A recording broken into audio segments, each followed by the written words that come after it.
Have you ever noticed how much of our lives are spent dealing with troubles? We patch up problems at work, soothe anxieties in our relationships, and chase away our private worries, often without ever stopping to ask a simple question. Where do all these troubles actually come from? It's easy to get caught up in the never-ending task of firefighting, but rarely do we pause to examine the origin of the flames. Today, I want to take you on a journey, back through the corridors of time, to explore a remarkable theory. Based on the research of psychologist Julian Jaynes, we'll look at 4 pieces of evidence that suggest our troubles did not always exist as they do now. In fact, Jaynes proposes that a profound change occurred around 1500 BC, giving birth to a new kind of suffering that has followed humanity ever since. If we can uncover where these troubles truly began, perhaps we can do more than just manage their symptoms. Perhaps, by understanding their root cause, we could start to address the real source, and maybe even find a way to leave some of our troubles behind, once and for all.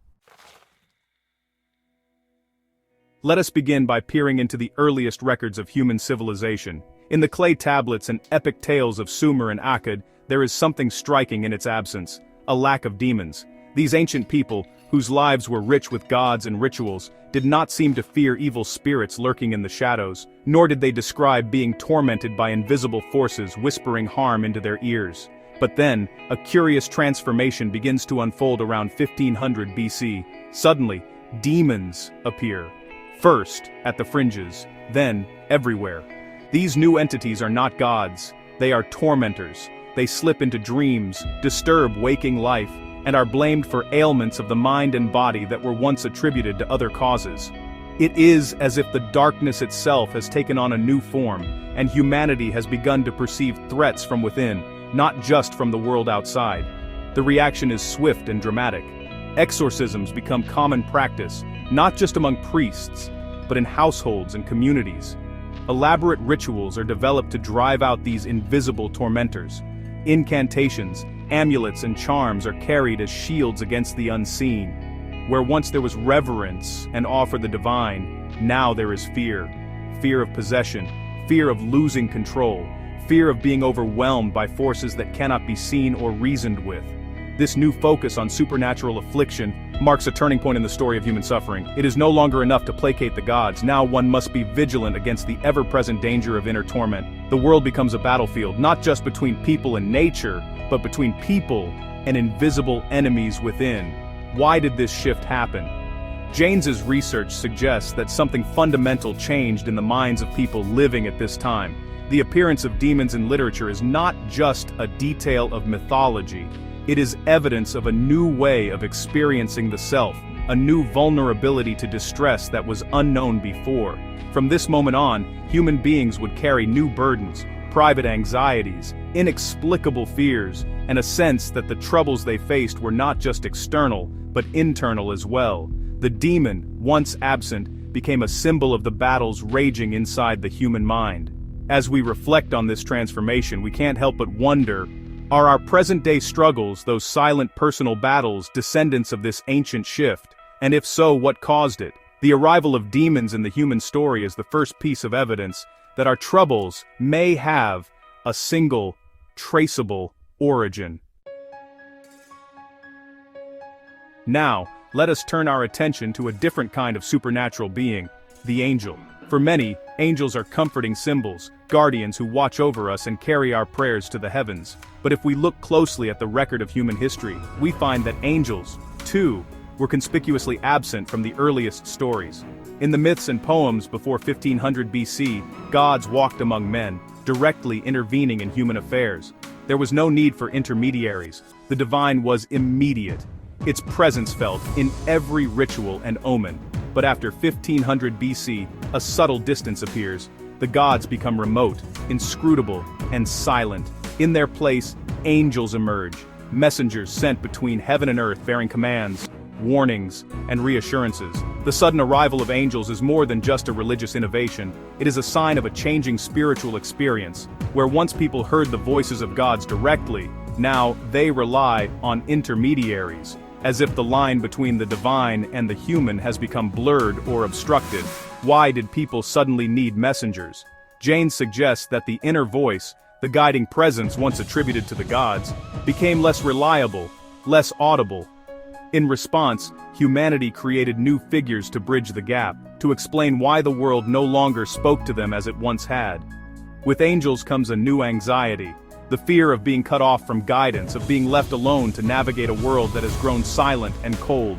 People begin to yearn for signs and messages, for reassurance that they are not abandoned. The angel becomes a symbol of lost connection, a desperate hope that someone somewhere is still listening. This change is reflected in art, literature, and ritual. Angels are depicted as radiant beings, but their presence also signals a crisis of faith, a fracture in the relationship between humanity and the divine. The world is no longer enchanted in the same way. It has become a place of longing and uncertainty. As with demons, the appearance of angels points to a deeper transformation in human consciousness. The troubles we face are not just the result of external events, but of an internal shift, a new sense of isolation, a new yearning for guidance that once came easily.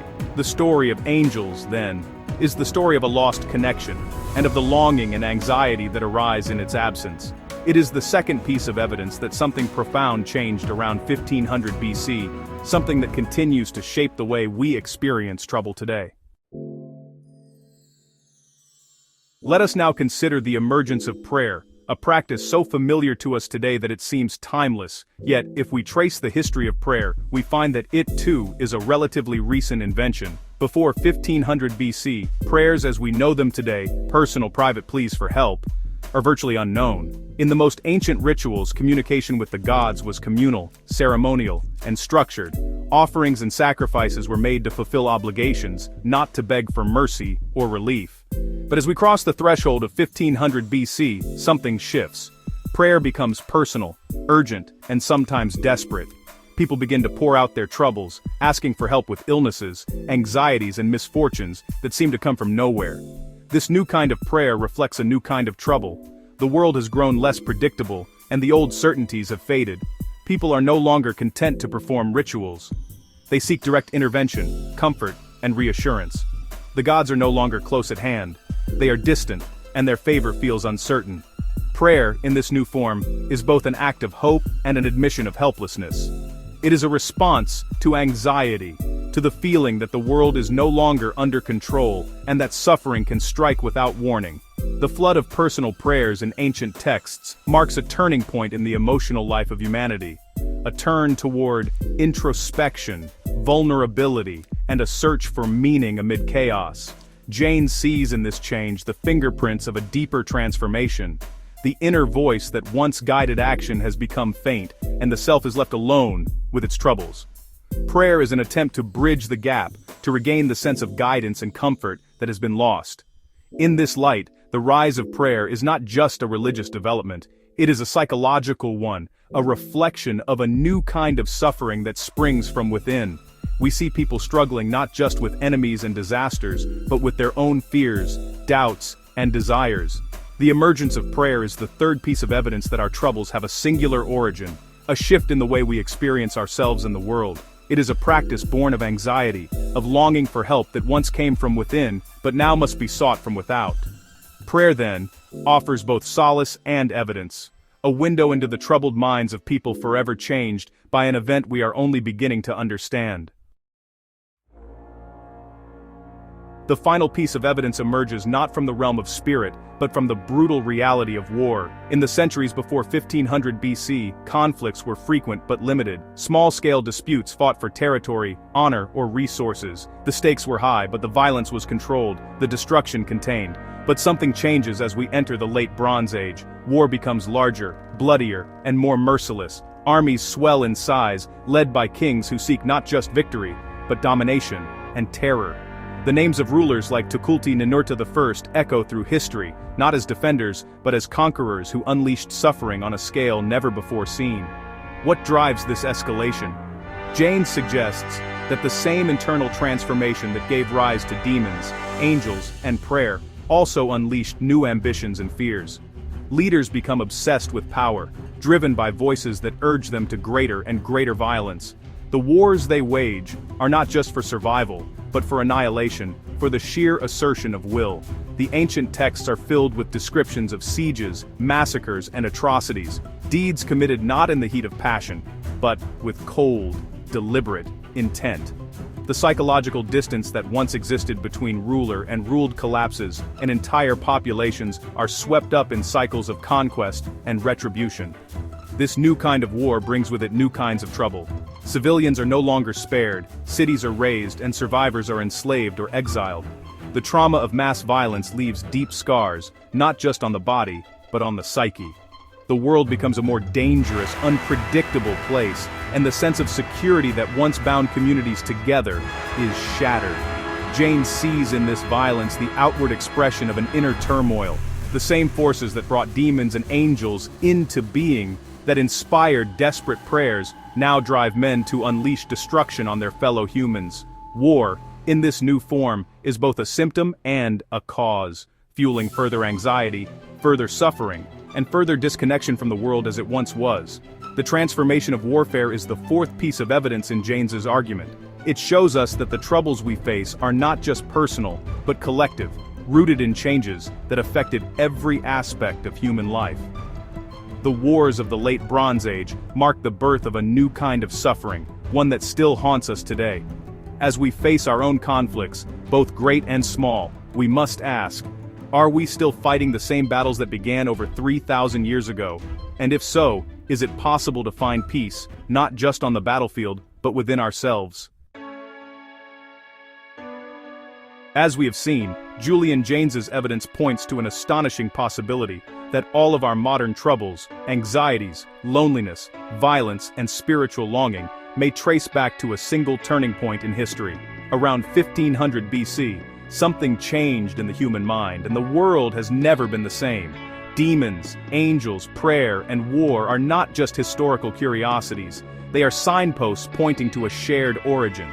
Now, each of us faces a choice. We can continue to fight each new trouble as it arises, patching up symptoms and hoping for relief. Or, we can take a deeper look, seeking to address the root cause that lies beneath them all. If Janes is right, then by understanding and possibly removing this cause, we could free ourselves from much of the suffering that plagues our lives. Imagine a world where well-being and happiness are not the exception, but the rule. A world where the burdens of ancient troubles no longer weigh us down. If you're curious to learn more and explore how these ideas could change your life, I invite you to visit troublesaway.net and take the next step on this journey.